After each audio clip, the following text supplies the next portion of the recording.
So this is an oldish 8x6 canvas that I'd already thrown some embossing paste down, or some texture paste down, and just left. Never got around to doing anything with it. I'm just showing you the measurements there. So it's 8x6.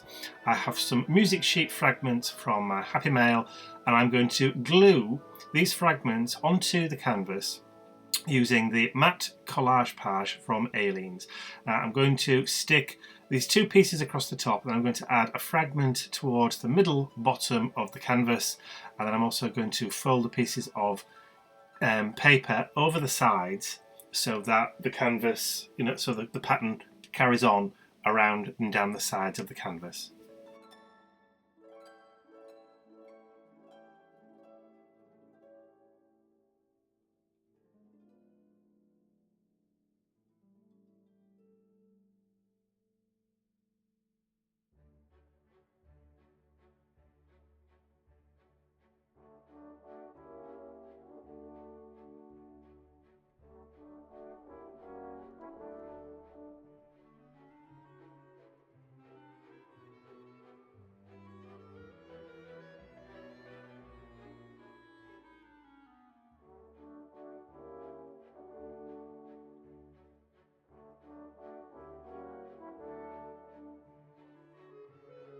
And once all the fragments are glued on, I'm of course going to heat dry with my heat gun to make sure that they're not going to move and everything's sealed before adding my next element.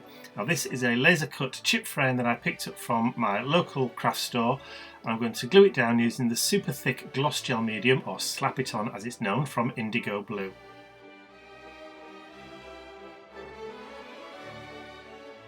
So just using a spatula, I'm just going to butter the back of the chipboard frame, and then I'm going to place it down and just squish it down slightly into that gel medium to make sure that it sticks fast on all of that texture paste that's already on the canvas.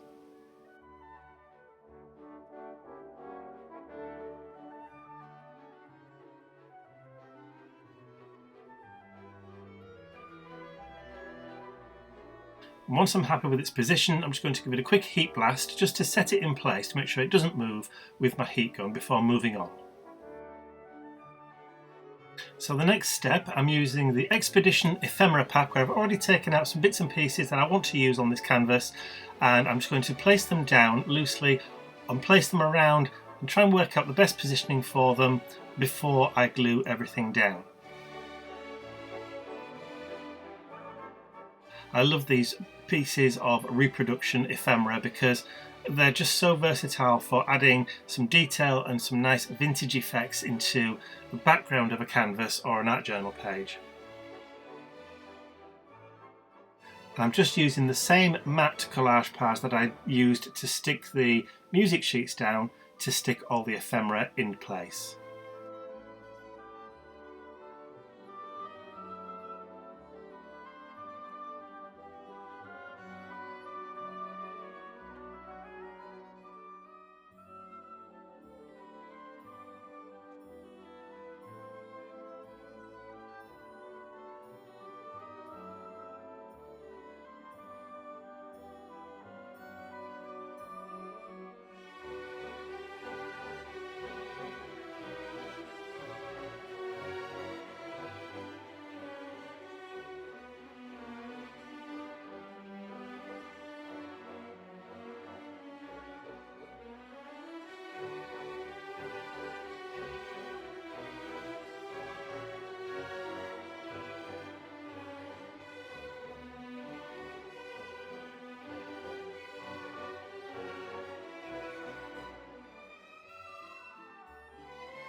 So once I'm happy that everything is stuck down and sealed with a coat of the Collage PAUGE, I'm going to bring out my heat gun and make sure that everything is nice and dry before I start to add my colours.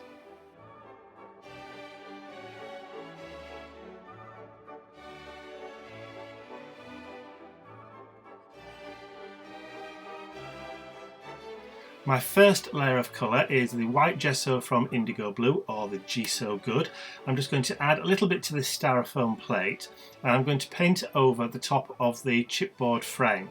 Now, because it's bare wood, I just thought I'd need to prime it quickly first before I add any other colours. So I'm just taking the time just to go around and cover the edges. Because it's laser cut, obviously the edges where the laser has cut has burnt slightly, so they're a bit darker, and I wanted to make sure that I had a little bit of a colour covering those before I added anything else.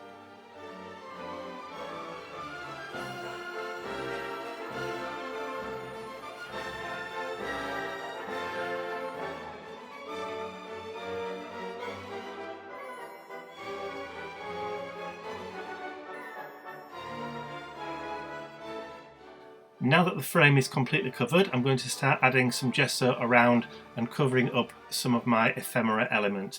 Now you will see me add the gesso and then wipe it back off again, just knocking it back into the background and then bringing it back forward again, but leaving some of that white gesso around the edges just to help it blend into the background.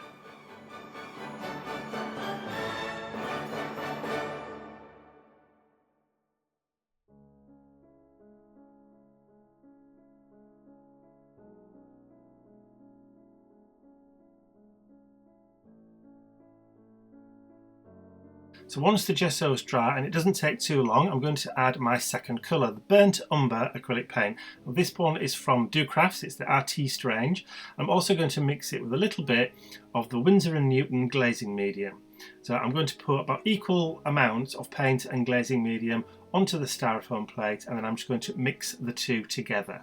Now the glazing medium will add that tint, but also make sure that the paint stays a little bit translucent, and also you can then start to remove it after you've added your first coat. Now what that will do is the paint will stay in all the nooks and crannies and all the crevices, but will lift off all the surface elements and create a very nice aged kind of patina to your canvas.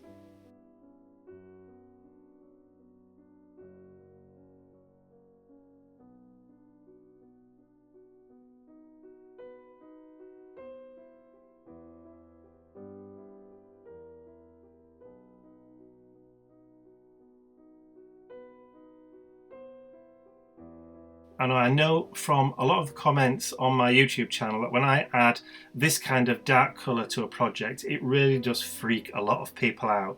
But if you have been watching my channel for a while, you know that when I do a colour as dark as this on a project, you know I'm going to be able to pull some of that lightness back through again. So you'll just have to trust me.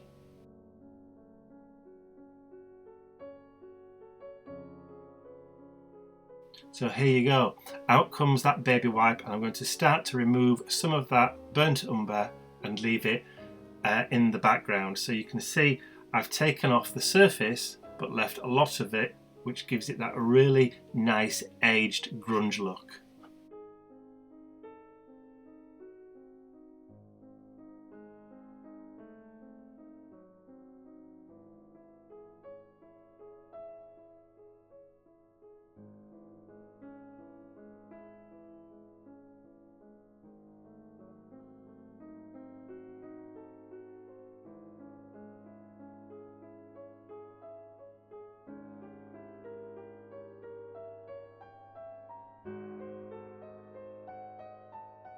And that's what happens, or the effect you can get, when you mix the glazing medium with your acrylic paints. So give it a quick heat blast to make sure it's all nice and dry before we add our next colour, which is going to be some watered down Kingfisher Blue acrylic paint. So this is Kingfisher Blue metallic acrylic paint, again from Indigo Blue, and I've just mixed a small amount into one of the Tim Holtz or the Ranger mini mister bottles, and I've given it a really good shake, and I'm just spritzing it around to add a kind of verdigris, kind of oldish patina to the canvas. And when I'm happy, I'm just going to dab off a little bit of the excess and then bring up my heat gun and just heat it where it sits. Next up, I've grabbed my Goldfinger Gold Metallic Acrylic Paint, again from Indigo Blue, and I'm just going to add a very small amount onto my craft mat, and then using a small detail brush, I'm just going to dry brush over some random areas, adding some gold gilt highlights. This process does take a while, so I have speeded the video up quite considerably.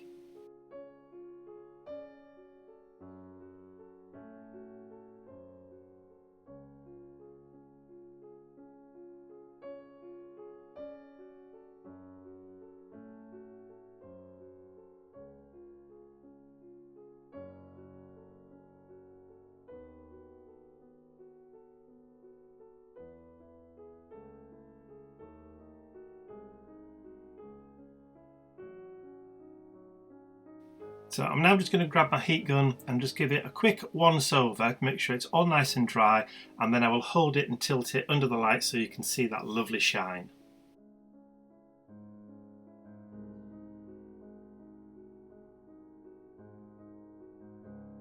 Some gorgeous shimmer and shine there, of which I'm now going to grunge up. So this is the Potting Soil Archival ink. I'm just going to add it to one of my blending tools, and then I'm going to go and dirty it all up a bit now. I'm going to add it to the corners, to the edges, and I'm going to start adding some dirt and filth around the canvas. So as I'm doing it, I'm making sure that I also get it into the middle where I'm going to be adding my focal point. So my focal point for this canvas is going to be a huge butterfly. Now this measures around about 6 inches right the way across, which I printed from my computer. And as you can see, I've cut it out with a scalpel, and I showed you the piece of paper left once I'd cut it out. I'm going to save that and use it as a stencil for another project on another day.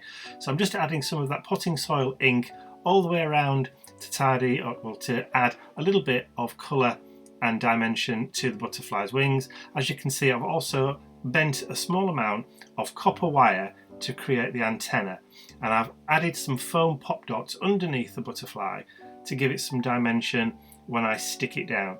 So I'm just going to now add a few drops of that Kingfisher blue acrylic spritz just to tie the blue in with the butterfly, and then I'm going to stick it down onto the canvas.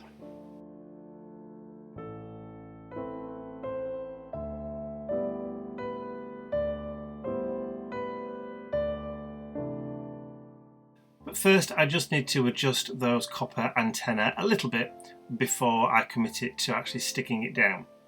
I'm just showing you the blue metallic paint on that butterfly's wings there. So just doing a few minor adjustments just to make sure that I'm happy with the positioning of the antenna before I do stick it down. And then I'm going to bring the canvas back in and then just pop it down and then just push the centre so that those foam dots grab onto the base. And there we go. So the only thing that's missing now is just a few white splatters. So I'm just looking at it and thinking, what's missing, what can I add? And that's what I decide. So first of all, I want to make sure that the wings are kept out of the way.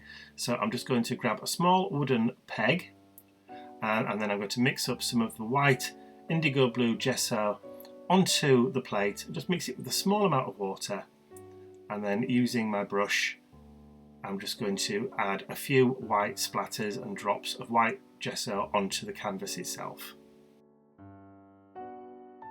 And I know there's a lot of people out there that don't get the splatters, they don't quite understand what it does, but for me, adding the white splatters just helps to bring an entire piece together. It just adds that final finishing touch. I absolutely love adding splatters as a final accent on any project. So just drying off those white splatters, and that's it. I'm going to call this canvas complete. I don't think it needs anything else at all. And of course, those butterfly wings do flutter when you blow on them. And if anybody's interested, this canvas will be going up on my website for sale by the time you see this video. But I only have the one, so if you do want it, you have to get in there quick. So if you have enjoyed watching this video, please remember to give it a thumbs up, share the video with all your friends, and if you haven't subscribed to my YouTube channel already, you can do so by clicking the button at the very end of this video. That's all from me for now. I will see you all again real soon. Bye for now.